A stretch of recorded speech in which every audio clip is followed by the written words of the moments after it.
This episode of the Gooner Ramble podcast is sponsored by the new app called Bookie. That's BOOKEE. Sign up by using the promo code Ramble, deposit and bet £10 and get a free £10 bet. That's Bookie, BOOKEE.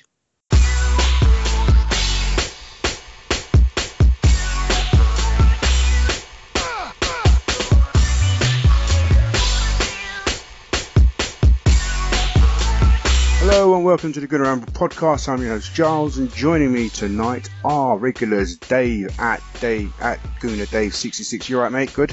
Yeah, I'm all good. Good man, good stuff. And we've also got Was at Was the Gooner. Good evening, sir. How are you? Good evening, mate. I'm good. Yourself? Yeah, not too bad. Okay, let's kick it off. What turned out to be a very reasonable 2-1 win at home to Swansea City. At first, didn't seem like that, you know, how it is with Arsenal. But the hot takes from yesterday's game are, it's a 5th consecutive home win of the season. It's a 13th consecutive home win on the trot. Ramsey scored his 50th goal. It was Arsene Wenger's 800th game. What do we have to snarl and be disappointed about? We were all there on Saturday afternoon. I'm going to start with you, Dave. Same 11 from the Everton game, pretty much. The Holy Trinity plus Ramsey were there in their full force. But somehow that first half, even though we were dominant for most parts of it, it wasn't fluid. It didn't really sort of click into gear for most of it. And we went in 1-0 behind. It could have been 2 behind. I mean, what did you think of that first half when you saw it? I don't know. I never felt worried. I always felt the movement was good. The passing was good. It was just the final pass or the final bit of movement. I always felt it was going to come. And when they scored, it was effectively the first time they'd been in our half. And I think if Koscielny hadn't slipped, that wouldn't have happened. So I was fairly philosophical even at that point. I wasn't angry. I just thought we're playing well enough. This is going to click at some point. Pops, I didn't think it was going to take as long as it did, but I always thought, the team was playing well enough and, it was going to be okay. So, I wasn't as disappointed as some I've seen, commented. But, it came good in the end. Was over to you. What was your take on the first half?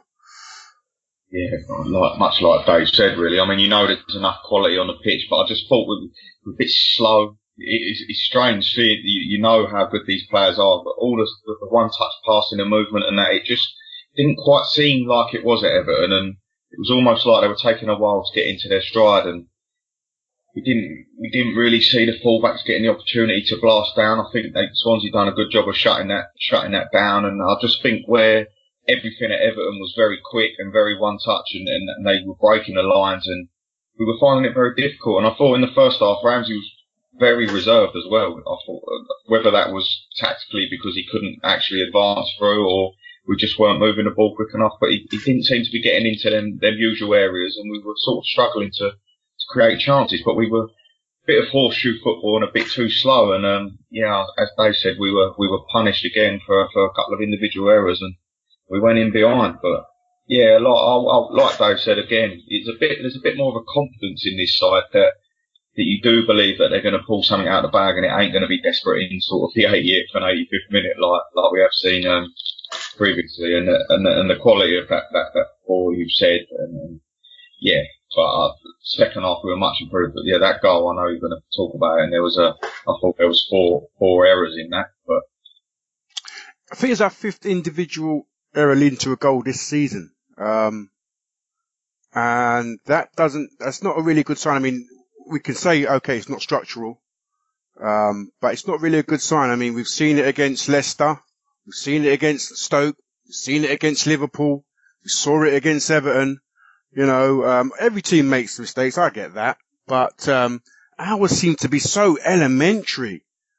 They are. And I thought in that move, there was sort of 4 mistakes right from the very top of the pitch. I felt I was watching it again and I saw Alexis Sanchez, and he's so eager to press, and I love that, and we all love that. But he come running into an area in the middle of the park to try and press when you had Ramsey, it was Ozil over there, you had Lacazette, and as he's pressed in, it then left 2-on-1 on that left side, and they moved the ball out there, Swansea, and he had all the time in the world to pick that pass, and no one was shutting the pass down. And then the pass is played. I thought Koscielny got in front of his man, just deal with it. I don't know, he tried to control, miscontrolled out strength, slipped over.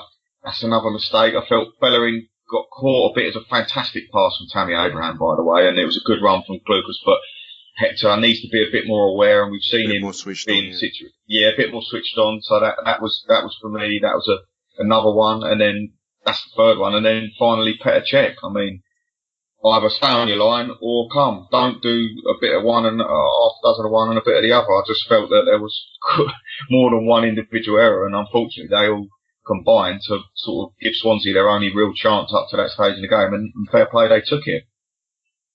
Yeah, I mean, what did you make of that, Dave? What's your opinion? Well, I think that there's nothing there I would disagree with, but if our player had made the pass that Tammy Abraham's made, we'd be talking about that. We wouldn't be talking about the fact that the Swansea defender slipped over. I do agree very strongly with Petr Cech, though, because it's not the first time this season. I mean, if you say 5 individual errors, I can probably think of three or four goals that I would individually put down to Petr Cech. I might, we could say that's harsh, but, as was said, Hector Bellerin should have done better, but he doesn't have the experience that Petr Cech has. This has been one of the top goalkeepers of the world for over 15 years. To be wondering about indecision in your mid-30s, we shouldn't even be having this conversation. He's either a top goalkeeper or he isn't, and that's not the first time it's happened this season. It's as I say, it's happened on many occasions. There's a few occasions this season where he's come out late and just got a kick in or just got a header, and you're thinking, why are you even putting yourself in a situation where you have to do that? And it's increasingly worrying for me, and I don't think I'm alone in thinking that we need to be making a change sooner rather than later in the goalkeeping terms. Indeed. Okay. All right. Per Mertesacker also came across. Get rid of him. I mean, I've been shouting his praise. I've been wanting you guys know. I've been wanting him in the team for the longest while, and he's not really vindicated, not really justified his selection so far this season. Whether that's because he's kind of been in and out, it's been fits and starts and whatnot. But again, you can go back to Everton last week, the hospital pass to Xhaka. This week, he gets caught. I mean, he knows better. We should have been 2-0 down. Yeah. And it's not good enough. And as we were saying yesterday we need a strong ball playing centre half, really, don't we? I mean, somebody to take over that baton from Mertesacker. That's a big area. And like you said there, it was like Bambi on ice. It was so frustrating to see. I mean, I'm thinking, just if you're not sure, just put your foot through it. And the one thing I would say about Petr Cech this season is I agree with Dave. He's full of mistakes, but I think shot stopping wise, he's been sensational this season. Yeah. There's been a lot of times where he has made incredible saves that he would have made in his prime, but the rest of his game is a bit poor at the moment. But yeah, his performance in the cup final and everything, and we know what his qualities are and we know what he can do, but the last couple of weeks it's just sort of maybe made people realise that he is an option, but he's not a way forward anymore. And at his age and his level of experience, you can still play him in games, but yeah, for first choice, I think we definitely do need to be putting our trust in someone, and maybe when Mustafi's back and he gets a run of games, there's a lot of question marks over him as well, but I'm still hoping that he can have a sort of David Luiz-esque translation where he's playing in that centre and he's more relaxed and he's more calm, but that's another risk still. But at the end of the day, he's a £30 million centre back, and we've got to put our eggs in the basket with him this season. Yeah, exactly. We have to. I think I think Woz and I both agree that we want to see Callum Chambers get a run in the other games. I would agree. As soon as he's fit, Yeah. Mustafi is definitely the player who's going to walk straight back in the side. And once he's fit, I don't think Per will get a look in. I don't think he'll necessarily even be on the bench. I have to say that. I really think he's sixth choice. He shouldn't be anywhere near the first team. I know I'm being very strong here, but I really do feel that. I think he's just nowhere near good enough for us anymore. But I do think Mustafi, will walk straight back in the side. But it'd be very interesting to see Callum Chambers, get a full run of games in maybe against West Ham and the Cologne game. Hopefully, he'll get a run out. Looking forward to seeing it. I would agree with you both. I mean, I think he's got a future. I think we should, whether we wanted to sell him or not, I don't know. But I'm glad he's here, and I do think he can play in that centre half role. I think he's a bit more composed. He sees the game a little bit better. He's played in central midfield on one or two occasions for us as well, and he had a good season with Middlesbrough last season. So yeah, hopefully, he could be a short-term or even a long-term option. Who knows? But I don't know what's going on with his injury, because every time we think he's just about to come back, you see him in a club suit. He's nowhere nearer coming back. I thought it was after the international break was the last time. So yeah, let's see. And also, let's not forget that it wasn't not this summer just gone, because Holding, funnily enough, wasn't selected, but the previous summer, Holding and Chambers played together for the whole of that tournament, and England won that tournament, didn't they, in Toulon? Yeah, they played together. That's right, last summer 16. Okay, all right. So whatever Wenger said or the team said amongst themselves at half time, you knew that what we needed was greater intensity and greater intensity, greater, more speed in our movement and our passing, and that certainly was the case as we came out for the second 45. Dave. You said it was, we dominated and we were all right. You weren't overly worried. But before we talk about that, did any of you hear boos at half time? I didn't. Did you? I've seen it on Twitter, but I haven't. I didn't. But what I think the boos were for Lee Mason.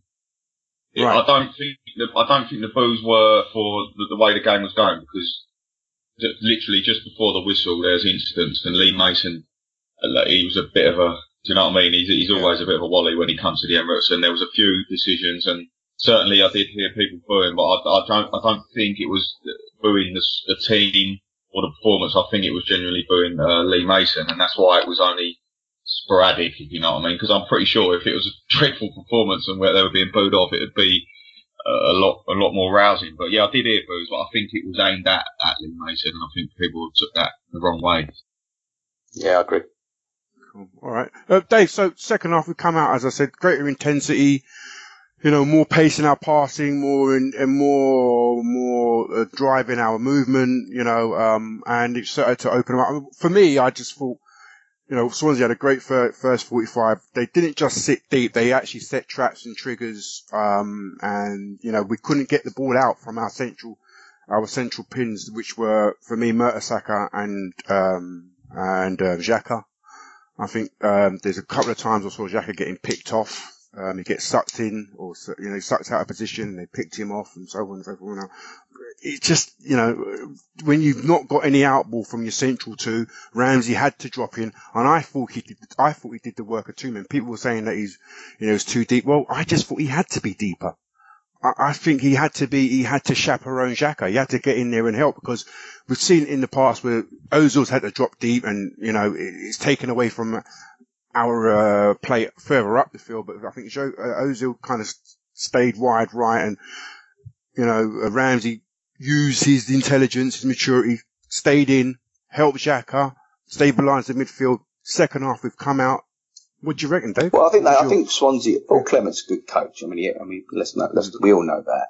And I think in the previous games, I might be wrong here, but I think Leon Britton's been playing quite often. And I think in the papers in the morning, people expected him to play, but he didn't play him. He went for big and strong in the central midfield, as you're right. And I think Xhaka was put under a lot of pressure first. I really like Leroy Fer anyway. I think he should be playing at a better club, to be honest. And I thought they got about us very well.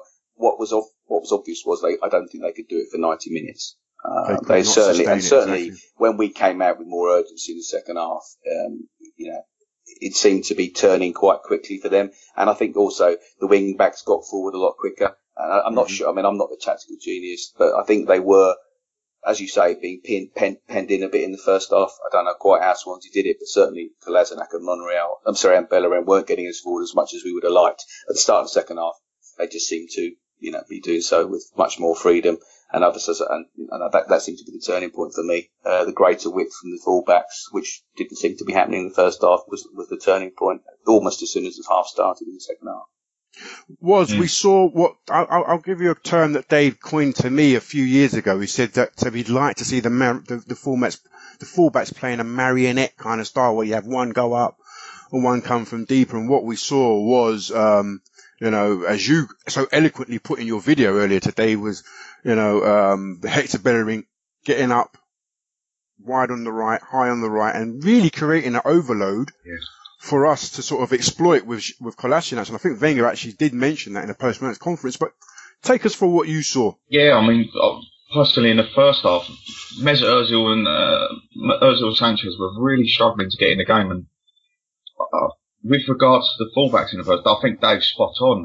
Swansea done a very good job, and we often saw Monreal sort of almost trying to overlap, like the left wing back Kolasinac was quite narrow, and we weren't really able to retain that width. And so, at half time, it just seemed to click. And you then saw Xhaka literally pinging the balls again, 19 long balls. And once that starts happening, once he gets in the space and Bellerin's hugging one touch line and we're moving the ball from left to right, right to left, we stretch teams. And it's very, very difficult to defend against. And I mean, for both the goals, it was a similar scenario. But I mean, for instance, on the first one, we saw Bellerin very high. The ball went out there. We had little triangles. Ozil was close. Bellerin was close. Xhaka was close. We're playing triangle football. We're getting an overload, and the persistence paid off. But again, it's nice to be able to turn out and you look up and there's a 40-yard ball on, and we've got players with the ability to play it to actually hit it on the money. And the intelligence of Kolasinac to stay wide, and I'm hoping that is a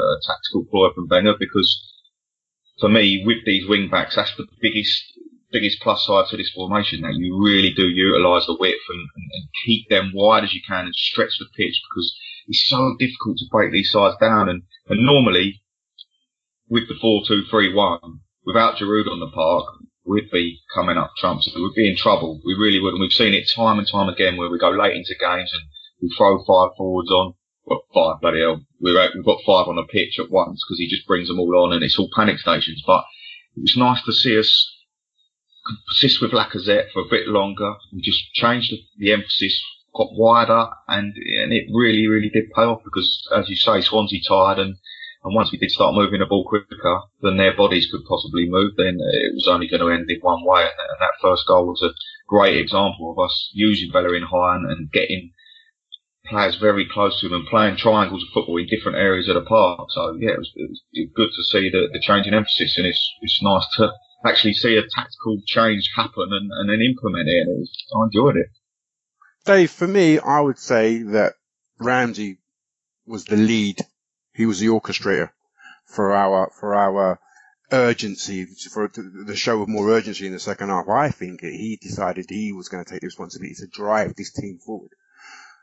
And he was the top tackler as usual. He had the most shots, I think, or something like that. And he was up and down. He was everywhere in the second half. I'll come back to his video. He was the one that, he saw what was going on. He saw Bellerin play the ball back to Xhaka. Xhaka's looks up on the right, and Ramsey's seen it. He's made the run, held his run. He actually times his run perfectly. And I called it Aaron Punctual Ramsey because he was right on time. Yeah, well, that's with that effort. I mean, I've questioned a lot of things. I've questioned a lot of things over the years about Aaron Ramsey, but the timing of his runs into the box has never been one of them, to be honest. No, he was fantastic. He was absolutely fantastic on Saturday. Barring, I think Monreal was probably our best player, but Ramsey was certainly the driving force. He was fantastic. I can't argue with that. And just going back to the point that was making, obviously the 40-yard passes, which we all know Xhaka can make and hasn't really been making them for whatever reason. It's not just his ability to do it, but you are switching the play from one side of the pitch to the other in one pass or 2 passes. In recent weeks, we've been making 6 or 7 passes, 20, 30 yards, 15 yards, 10 yards, moving it across the pitch in such a slow, laborious fashion that any team with any sort of defensive nous and a coach who's going to drill that team well, it's not a problem, is it?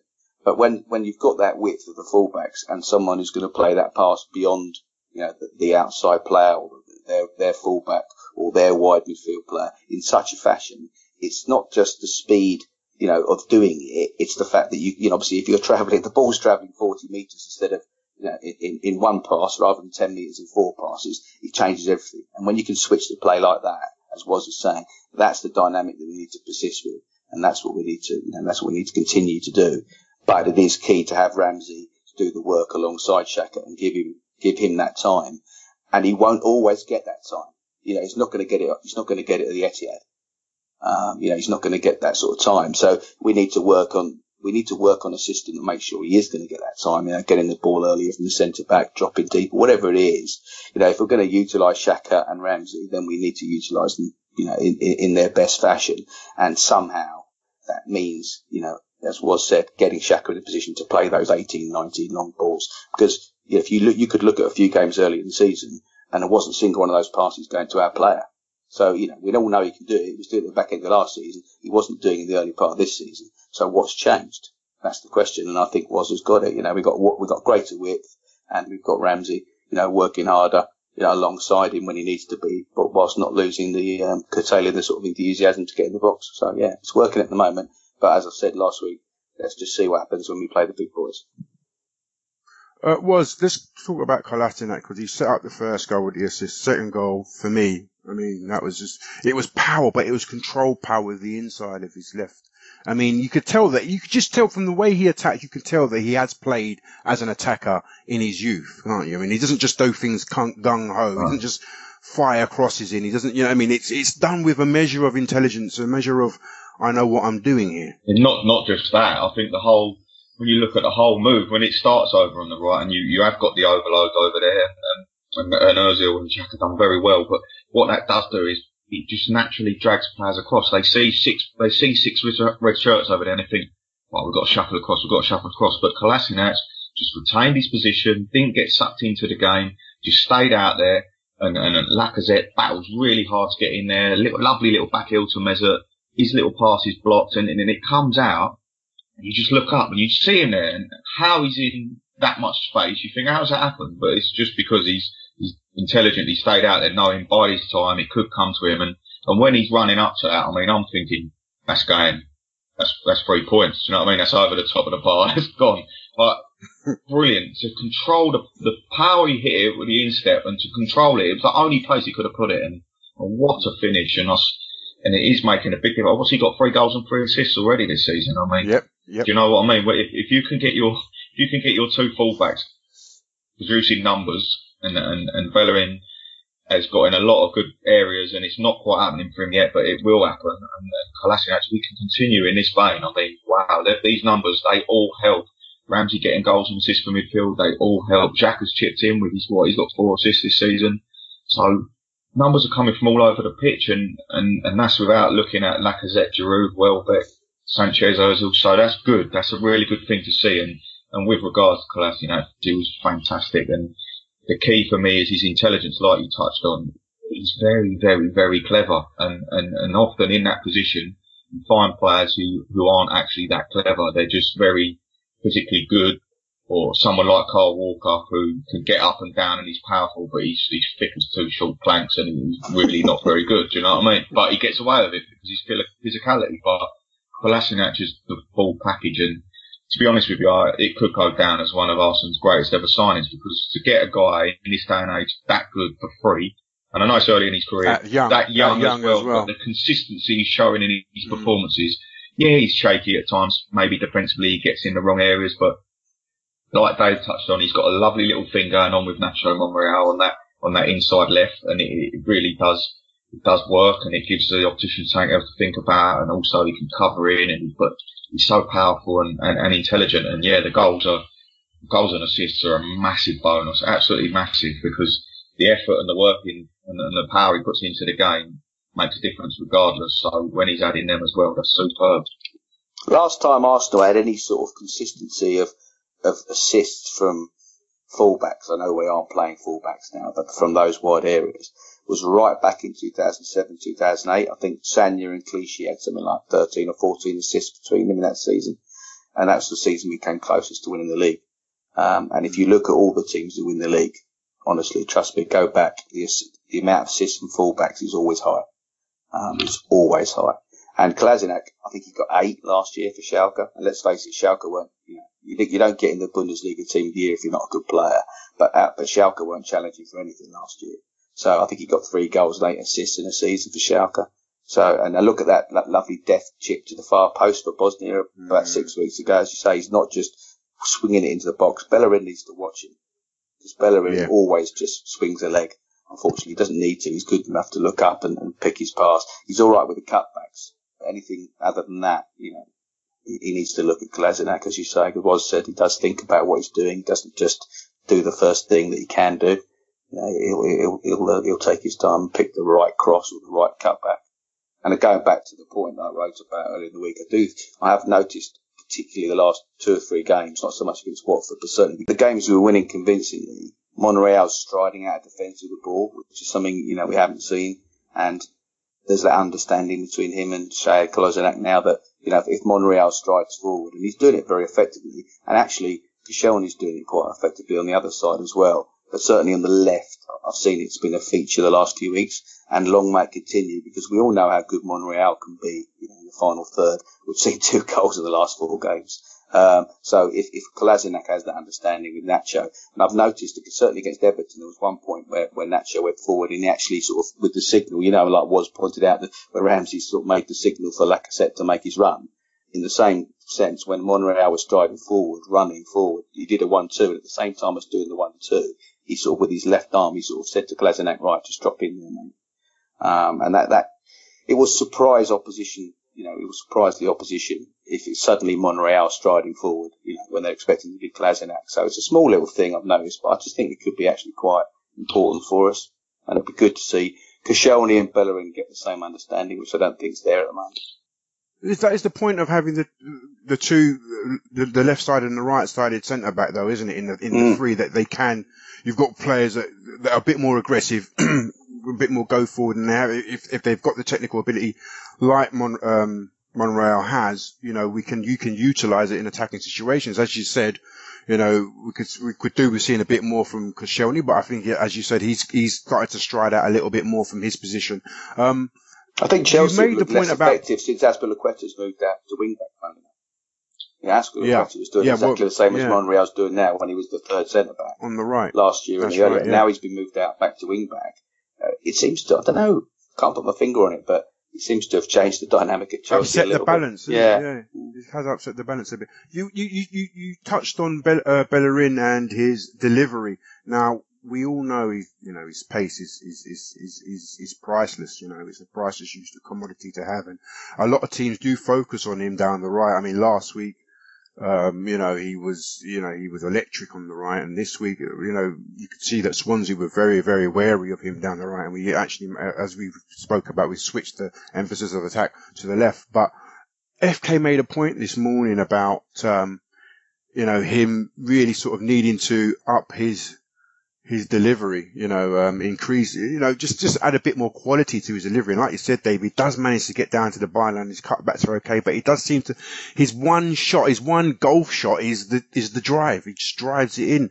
And if you took a look across to the left-hand side, this is a man, Kolasinac, who has variety to his delivery, and that's something I want to see more of from Bellerin, because he's, he does get his fair share of assists, doesn't he? I mean, last season he got a few shifts, he created a few chances, but I just want to see a bit more quality from him. The thing is, he's still learning, but when he joined from Barcelona, he was a right winger, and he at youth level he has played on the wing, but I just think it's a confidence thing. I don't think he's unintelligent. I don't think he hasn't got that variety to his game. I just think at the moment, because it isn't happening for him in the final third, that he sometimes overthinks, or he delays, or he panics. He ain't quite there at the moment. But also, I do feel a little bit sorry for him when the entire attacking emphasis is down that right hand side, in which it was for a lot of the game.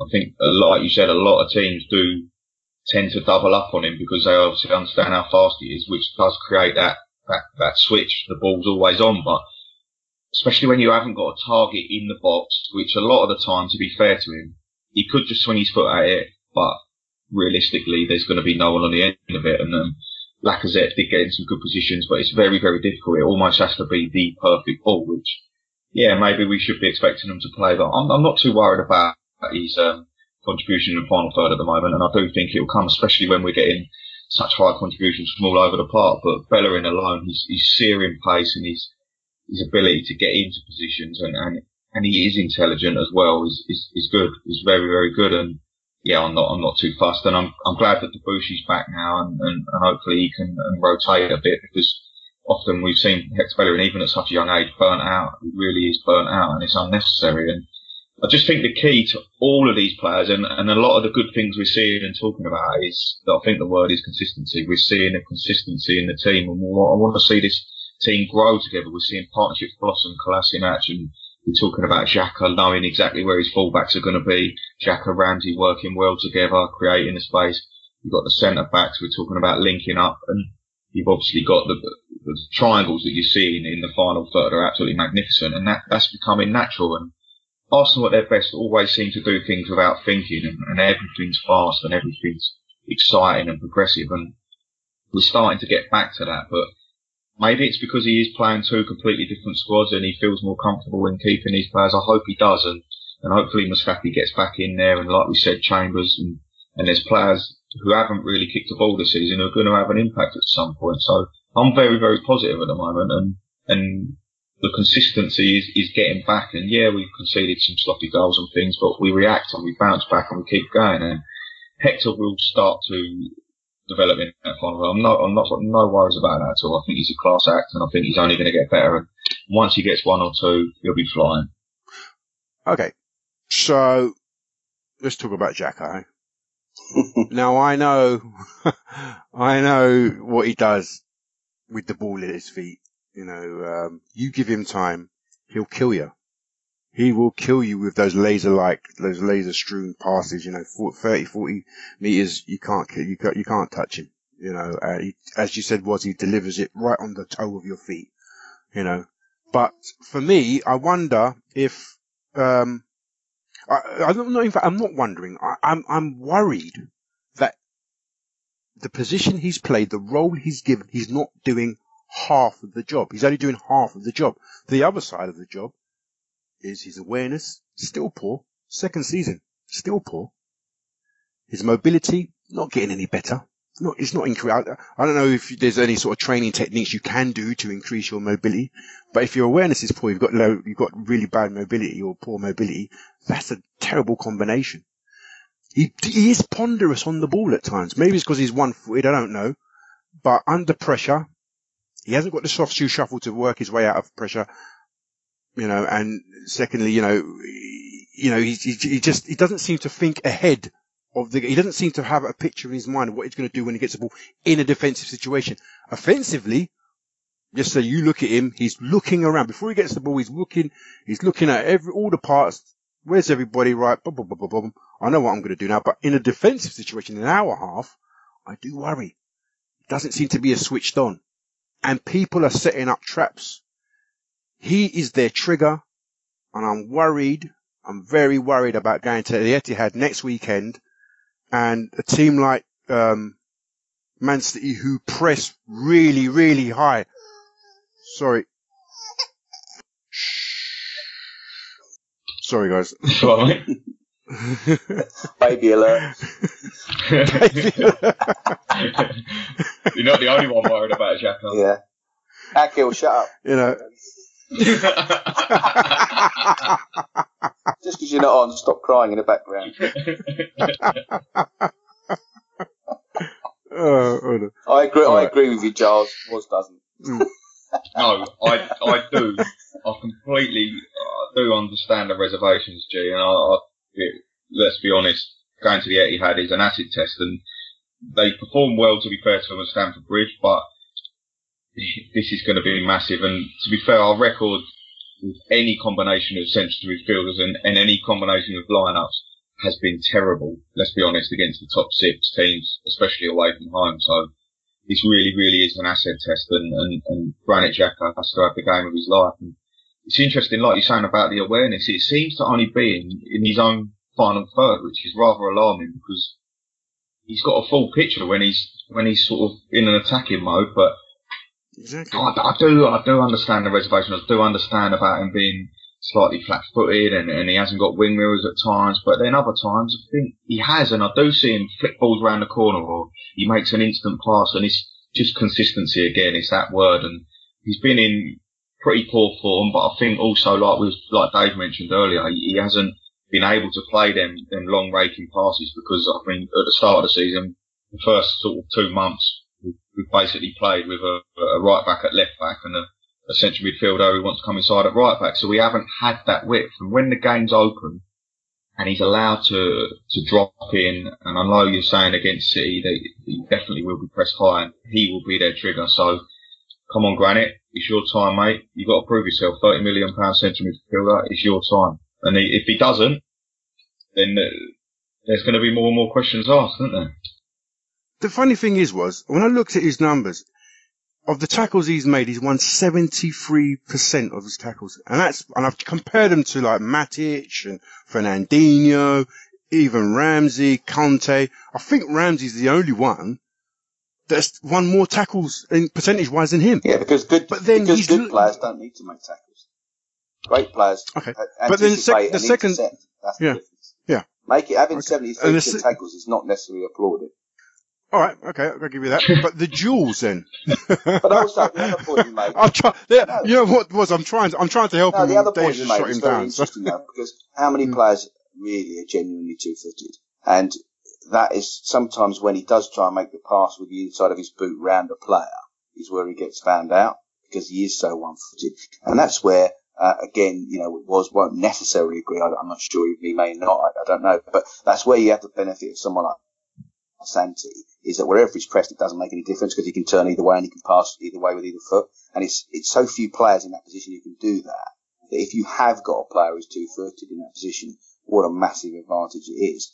It's a tiny minority, don't get me wrong, and Xhaka has to compensate. But it is a good point you made about whether he's, is he so one? Yeah, I mean, the second point I wanted to make was, on the other side of that, is he's not very good at duels. He wins at less than 50% of his duels. And that's down to people dribble past him too often, which is a concern. He's certainly not great in the air. He's certainly not good in the air for a man of his height. This is the thing. Exactly. And he's quite low. He's only 138% of his headers. Headed duels. I mean, so it's a bit funny. I'm not sure I just don't know what to think about that. But for me, he's great. For me, what it signifies to me is this. Either he's more of a, and people have said this, he's more of a Pirlo sort of a midfielder, where he needs chaperones alongside him or beside him to let him play, his game. But he's not a defensive midfielder. No way, not in any way, shape or form for me is he a defensive midfielder. And that's not his fault. That's down to Wenger thinking he bought a defensive midfielder and then 2 months later saying, actually, no, he's a number 8. He still doesn't know what he is. But that's why we're playing a 3. And we've got the width. He's got greater protection and we've got the width to compensate going forward. If you're going to change the system to suit Xhaka and play with 2 other midfield players, then you lose the width. But there's your decision, isn't it? You made a decision. But don't you gain the width in other ways, though? Well, possibly in a 4-3-3, possibly you would. But I think, as we both said, was and I, that it's a joy to watch at the moment with Bellerin and Kolasinac. And I personally wouldn't like to see it change. I just think Xhaka needs to up his game. I think I really like the way we started the season talking about we can't play Aaron Ramsey, and then he's got a part of Xhaka, and we're now sort of 3 months into the season, and we're sort of saying, we're sure Xhaka's the guy because Ramsey's hit some good form, and I think we're always going to look for ways to improve, and there always will be ways to improve. But I think at the moment, at the club, they're the best 2. And I do think in this formation, if we continue to persist with these fullbacks staying high and staying wide, and we do utilise the width, and like Dave said, we've got 3 intelligent centre-backs who are going to be in there protecting, I don't see too much of an issue, because if we did have someone like Santi in there, I mean, he's not defensively sound, let's be honest. He's definitely got wing mirrors and he's far quicker on the ball, spinning and all that, as intelligent and two-footed than Xhaka. But I think that the way that the game works, the way it works at the moment with Ramsey making them bursts, it sort of pushes them back a bit, and Xhaka can drop in and the fullbacks are higher, so it pushes teams back naturally, and then he reaps the rewards of being a bit deeper in that space. But let's see when we've got none of the ball and we're playing a team like City and we're dug in. And I keep saying, I know we've done well at the Bridge, but this is going to be a completely different ball game because they're going to try and squeeze the life out of us. We know they're going to tuck in. We know they're going to surround us. And Ramsey's got to be so disciplined and Xhaka's got to be on the money. And it's going to be, I know we're going to City, but it's going to be a very, very exciting game. And I'm holding my hopes high. I really do. And Dave's had enough. The mention of City and Dave's gone.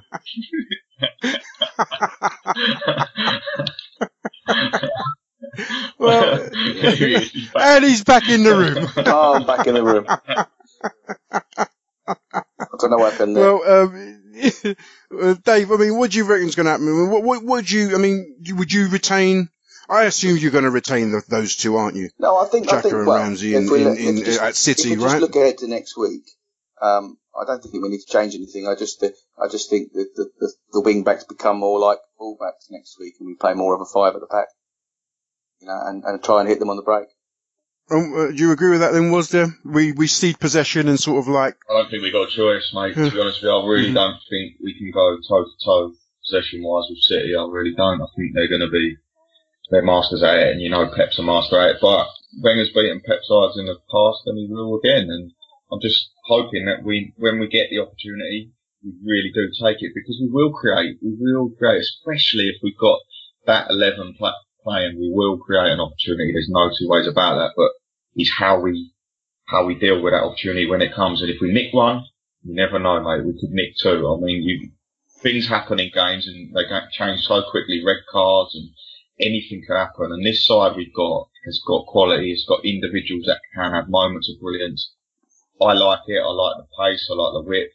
I like the aggression. I just hope that it's a big ask, but I want to go there and try and, like you said, maybe try and hit them on the counter. But I mean, how do you play it? God knows, because they're on fire at the moment, aren't they? Alexis does like playing against Man City, and he may feel he's got a point to prove, which could be same as Mesut though. All the stick Mesut gets about disappearing acts in big games and all that and all this. I'll tell you what, there's not a better game for all of these players to stand up, show their bottle that they've been accused of not having, go to the Etihad and really put in a proper man's performance, a solid, powerful performance where every player is on the same page and we're proud to say this is our team, this is the Arsenal. Yeah, cool. All right. I don't know if any of you guys watched the City Napoli game, the Champions League game the other week. That was really interesting. You can get at them, can't you? Yeah, you can get at them. You can get at them. And I think Pep Guardiola actually said that was one of the best teams he's actually faced.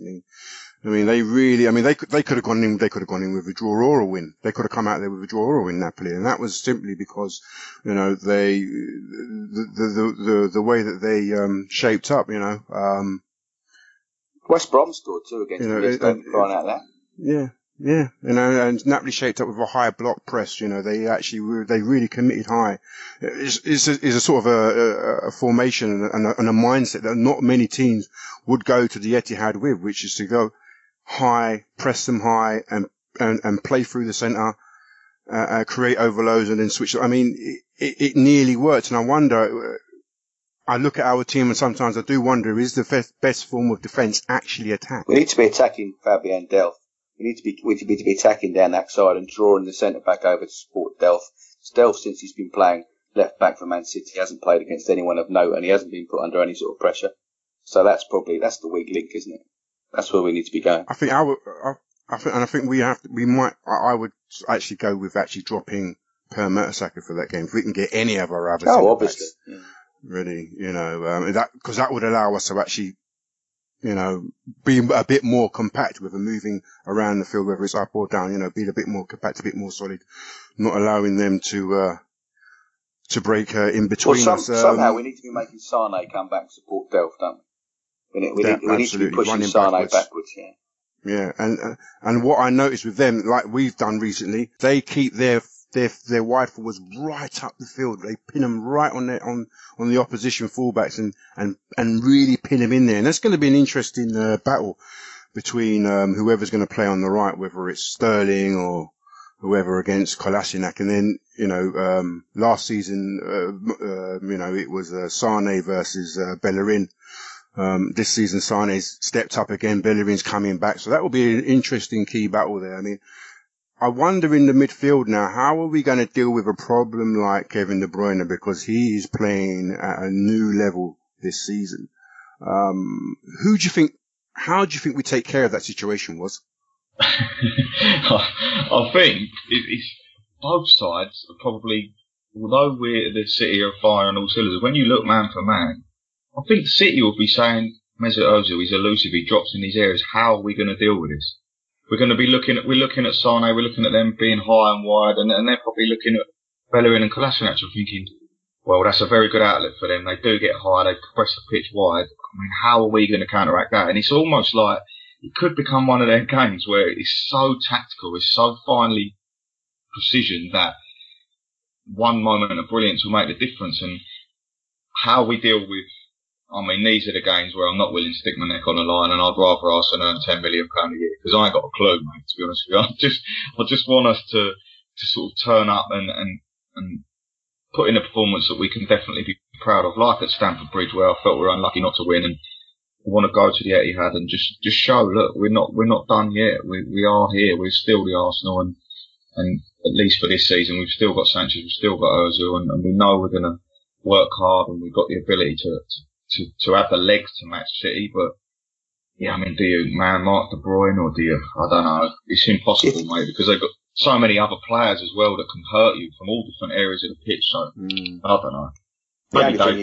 You wouldn't be at all surprised if Ben could play Coquelin, would you? No. Yeah, man marking job. For who? Yeah. Well, he's the one. I mean, he's the only one you can stick in there. Yeah, and you lose one offensive player. Well, I'm not saying lose Ramsey or Xhaka. I'm saying have the three.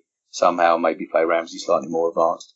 But I can't see him changing the team. It's going to be interesting because they're playing very clearly for me, a lopsided sort of 4-1-4-1. And we're playing this sort of, totally different formation. So something's got to give. It's not like we're, matching up formation for formation. So both teams, as Was says, are going to have to do some thinking about the opposition. And let's hope they do have to do some thinking about us.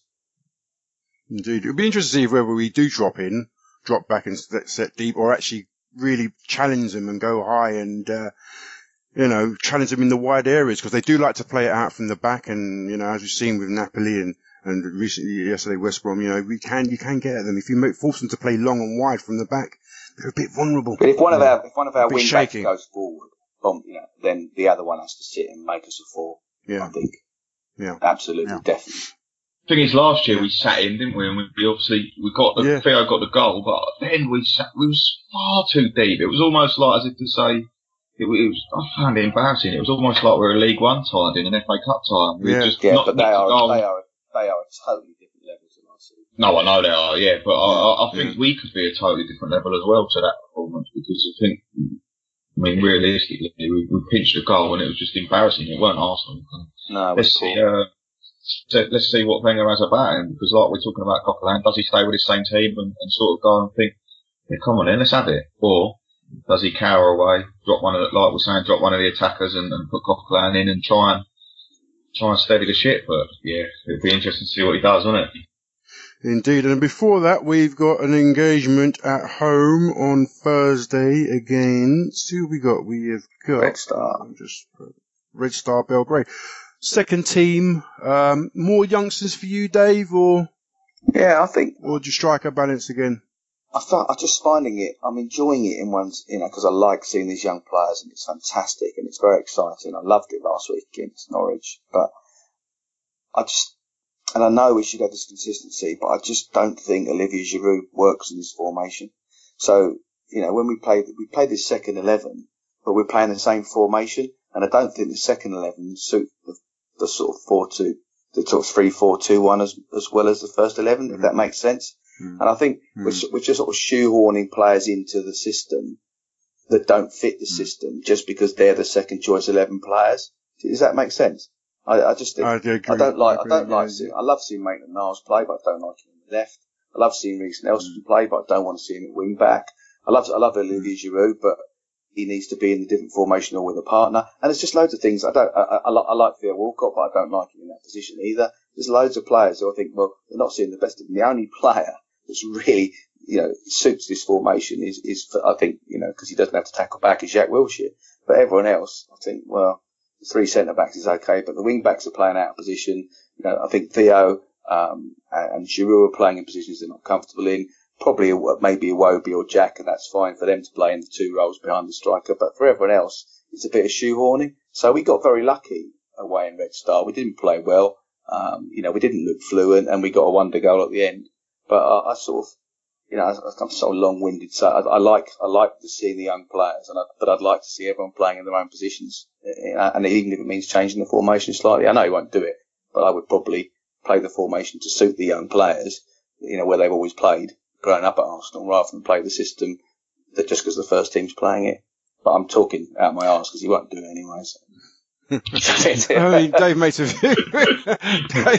some good points there that he was. I mean, we've all but qualified, so he doesn't. I mean, one more point. Play Eddie. Play Eddie.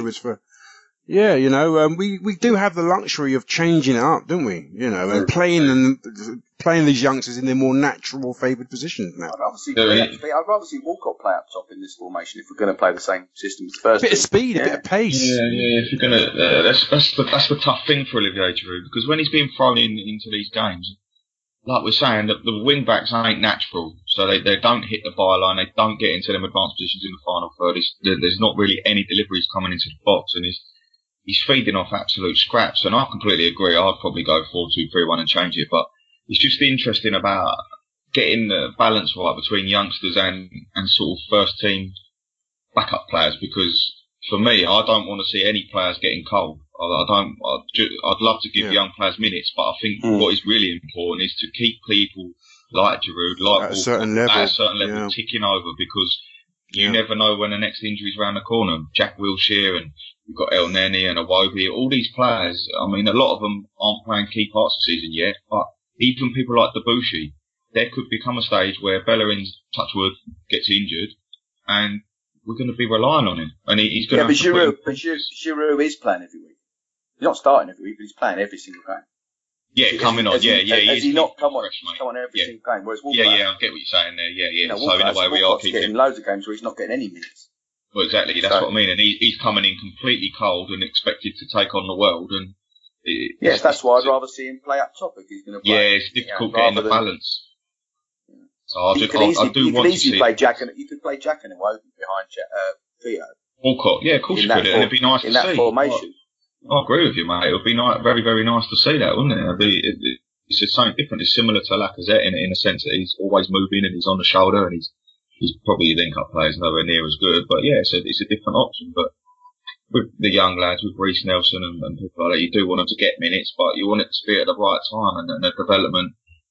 Yeah, I just, like you, Dave, I'm not too much a fan of shoehorning players, especially young players, just to give them minutes. But at the end of the day, so far this season, we can't argue with it because we've got the results. But I thought last week when Debuchy came in, it was so refreshing to see him play so well after not playing for so long. But he was like a right foot on morale. But I see him exactly. I see him as a cover at right hand centre back, not as a cover for Bellerin. So the person I see as a cover for Bellerin is Maitland-Niles, and Maitland-Niles is playing on the left every week he plays. Yeah. He's definitely more of a right wing back than Reece Nelson's ever going to be. I agree with you, mate. Yeah, and I'd love to see Maitland-Niles be the cover for Bellerin. And I really think, given the run of games, he could even be a replacement for Bellerin. I feel that strongly. But I feel just as strongly that Reece Nelson's got a bright future, but I don't want to see him playing in that position. But I don't know I don't know how you can change that. But I would rather see Maitland-Niles playing right wing back in the two cup competitions every week, because I think he's the cover for Bellerin. Personally. Interesting discussion, guys. Let's see what happens. I think it's a good time to wrap it up. Daddy Daycare has got to get back to his night time tune. Yeah. I want to thank both Dave and Woz. Thank you guys for coming on. No worries. Thanks for having us. Thanks, mate. Cheers. Are you both there on Thursday? Yep. Yes. I might see you there. Who's going on Sunday? Yep. Was? Yeah, I'm going up there. I might see you there as well. You going up, I might see you there. Yeah, taking the train up Sunday morning. I think I'm going up for thanks to a friend of a friend. Thanks to a friend of a friend, Dave. Yes, indeed. Thanks to Invinci blog. Thank you very much, sir. I'll see you soon. All right, that's been a Gooner Ramble podcast. I've been your host, Giles. Catch me at _Winger. This has been a Gooner Ramble podcast. Catch us again later in the week. Up you, Arsenal. Up the arse. Night, lads. This episode of the Gooner Ramble podcast is sponsored by the new app called Bookie. That's BOOKEE. Sign up by using the promo code Ramble, deposit and bet £10 and get a free £10 bet. That's Bookie, BOOKEE.